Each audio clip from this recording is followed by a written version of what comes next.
Good morning to all of you. Class 8th, subject Social Science, Chapter 11, Formation of Erstwhile Jammu and Kashmir State and the Dogra Rules. Dear students, कल आपने formation of J state और signing off the treaty of Lahore and treaty of Amritsar के बारे में पढ़ा था। आज आप फीमेल एजुकेशन और वुमेन इन एवरीडे लाइफ के बारे में पढ़ेंगे। तो पहले मैं आपको बताऊंगी कि many educational institutions were opened up for female education such as Gurmat Kanya Pathshala, Maharani, Tara Devi, Mahila college etcetera. तो मैनी एजुकेशन पढ़ाई के इंस्टीट्यूशंस खुले गए फीमेल के लिए, औरतों के लिए काफ़ी इंस्टीट्यूशंस खोले जिनके नाम बताए हैं गुरमेत कन्या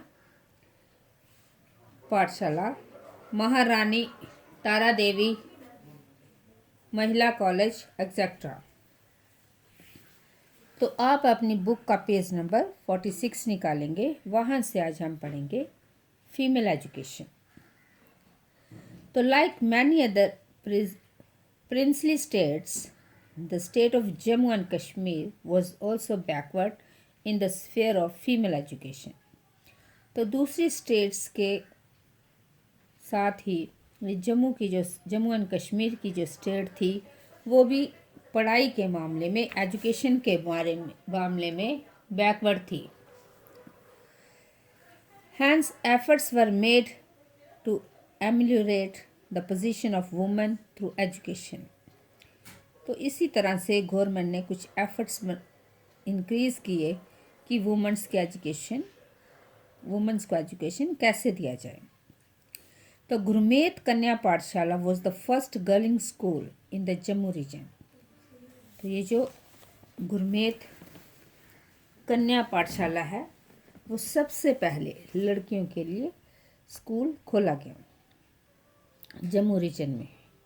एस्टेब्लिशमेंट ऑफ महारानी Tara Devi Mahila college with efforts of महिला education society in June 1944 AD was a great leap in this sphere. Besides, some mission schools and private sabhas also played an instrumental role in imparting academic and vocational education to women of this region. तो बाद में बहुत सारे private schools और mission schools, private सभास और mission schools खोले गए। किन के लिए? फीमेल एजुकेशन के लिए। उसके बाद हम पढ़ेंगे women's in everyday life.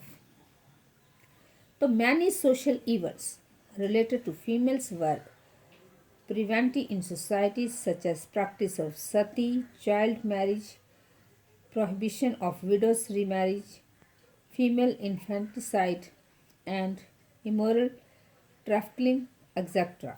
Maharaja Hari Singh took many steps to remove such evils. तो हमारे देश में आपको पता ही है कि सबसे पहले एक सती प्रथा होती थी। सती ये होता है कि जब किसी का हस्बैंड की डेथ हो जाती थी या मर जाते थे तो उसके साथ उसकी बीवी को साथ में ही जलाया जाता था। इसको हम बोलते थे सती प्रथा। तो पहले क्या होता था कि लोग अगर विधवा हो जाती थी तो उसको शादी नहीं करने देते थे, दोबारा शादी उसकी नहीं होती थी। तो इन सब स्टेप्स को रिमूव करने के लिए बहुत सारे लोग आगे आए, जैसे महाराजा हरि सिंह भी। इन्होंने बहुत अच्छे स्टेप लिए। किसके लिए? वीमेंस के लिए। तो अब हम आगे पढ़ेंगे कि women's in everyday life during the 19th century, the inhuman social practices like sati, child marriage, prohibition of widow remarriage, female infanticides, and immoral trafficking were prevalent in Jammu and Kashmir region. तो जम्मू और Kashmir reason में क्या क्या होता था? सती प्रथा होती थी, चाइल्ड मैरिज होती थी, विडो की री मैरिज, इन सब के लिए क्या था? बंधन थे। Females were considered inferior to males. अब औरतों को मर्दों के जैसा दर्जा नहीं दिया जा सकता था, उनको मर्दों से नीचे समझा जाता था। The root cause of discrimination against women were educational backwardness, abject poverty, and economic servitude. Widow remarriage was considered as social taboo among Hindus. Hence, the forced widowhood was prevalent among them. All this made the position of women deplorable in the society. However, Maharaja Hari Singh, on his ascension to the throne, took stringent measures to eradicate these evil practices and ameliorate the position of women. तो महाराजा हरि सिंह ने इसके लिए steps उठाए कि ये यहाँ नहीं होना चाहिए, जैसे सती प्रथा नहीं होना चाहिए, चाइल्ड मैरिज नहीं होना चाहिए, विडो री मैरिज। तो इसके लिए उन्होंने कहा कि ये जो है ये सब चीज़ें बंद होनी चाहिए और इनके अगेंस्ट उन्होंने किया। स्पेशल ट्रस्ट को दान Devi memorial trust was created. अब उन्होंने एक क्या किया, गवर्नमेंट ने क्या किया? Dan Devi memorial trust create किया। This trust extended financial help to the girls. इससे लड़कियों को फाइनेंशियल हेल्प मिलती थी at the time of the marriage. जब उनकी मैरिज होती थी तो उनको पैसे मिलते थे आउट ऑफ दान देवी कन्या फंड। तो इस फंड का क्या नाम है? Dan Devi Kanya fund. To prevent child marriage. अब जब देखा कि पहले लोग क्या करते थे, बचपन में ही बच्चों की मैरिज कर देते थे, तो to prevent child marriage, Maharaja passed in fact marriage prevention regulation in 1928 AD.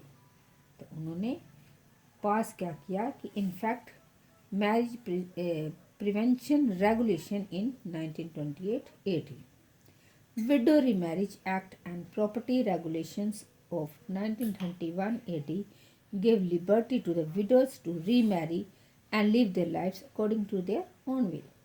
अब उन्होंने ये भी कहा कि विडो जो है वो दोबारा से शादी कर सकती है और अपने मुताबिक अपनी लाइफ जी सकती है।